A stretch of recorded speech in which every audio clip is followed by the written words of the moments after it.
specialty care drives patient cost. So we have to be very cognizant of where our providers are sending their patients, who they are sending them to. Are the specialists value-minded? Are they even familiar with value-based care? Around the same time as the inception of WKCC, because obviously value-based care, the specialists play such an integral role, and when you're really looking at transformative outcomes, it's only logical that these specialists are involved. We created something called a high-value specialist collaboration. We recently created an kind of additional HVS offering called HVS Enhanced. These practices are more engaged with the ACO. They are invested in WKCC. What we've been doing with them is, because we receive cost data, any claims data for our patients, we have been reviewing these specialist cost data. And for all of these specialists, their mind is blown, because this is not something that they have previously had exposure to. This is a huge offering for our specialist practices.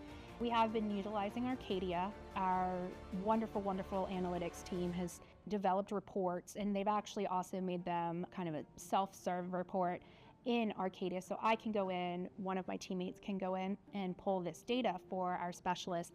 But we review all cost data with the enhanced practices. We break it down to a very granular level. Phase 1 of this collaboration, enhanced collaboration, is that we're looking at outpatient procedure spend and pharmacy spend, because when we did the first level analysis on where to start with specialist spend, we had kind of our top 5 drivers, and outpatient spend and pharmacy spend were 1 and 2.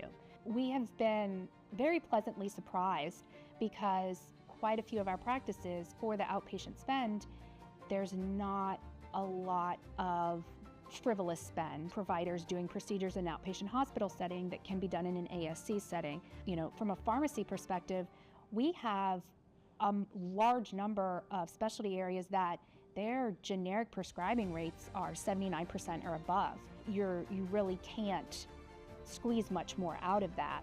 One thing that we have found is kind of just a byproduct of these conversations and review of the data, is that there are secondary areas that we can focus on. But what we did discover was that our dermatology practices were using different path labs, and some were out of state, some were in state, but they weren't local.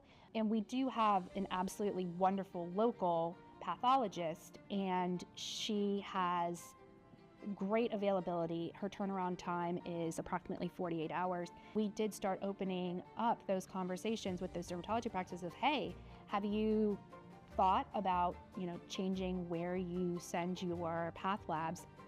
And what we heard was that they weren't even aware that there was a local lab that would be able to accommodate their samples. So in phase 2, we're really starting to look at those kind of outer lying areas of opportunity, as opposed to what we thought would be the most logical areas revolving around outpatient spend or pharmacy spend. When you're looking at transformative outcomes, one of the major players is accountability. The providers have to take accountability for their practice, for their actions with patients, essentially, and for their patient care. And obviously those can be uncomfortable conversations, whether it's on the PCP side or it's on the specialist side. And that's why our relationship and the growth to HVS Enhanced is so important, because we've got to hold these specialists accountable. And we created 2 different types of scorecards for our practices. We created an annual scorecard, which looks at the prior measurement year, and we review these in Q1 of the current measurement year. So what we're doing there is setting the tone for the current measurement year by looking at trends from the prior measurement year. We also help practices at this time establish something called a PDSA, which is based around the Plan, Do, Study, Act model, so it's a process improvement tool. The second type of scorecard that we release is called an interim scorecard, and we drill down from the quality perspective. We look at overall measures. From a cost perspective, we look at individual category spend. So these are things such as imaging. It goes all the way from outpatient procedure spend down to such granular information as DME or ambulance transportation spend. So anything that contributes to a patient's overall PMPM and to a practice's overall PMPM, we want to make sure that we are looking for trends. If we see a spike in the middle of the year, we want to be able to show the practice, here's who those patients are, here's what happened, which we utilize Arcadia for. Arcadia has absolutely transformed the way that we look at data, the way that we're able to pull data, revolutionizes the way that ACOs operate and the ability that we have to give back to our practices through shared savings. What it really does for the practices and for the providers is it frees up time so that they can see the patients.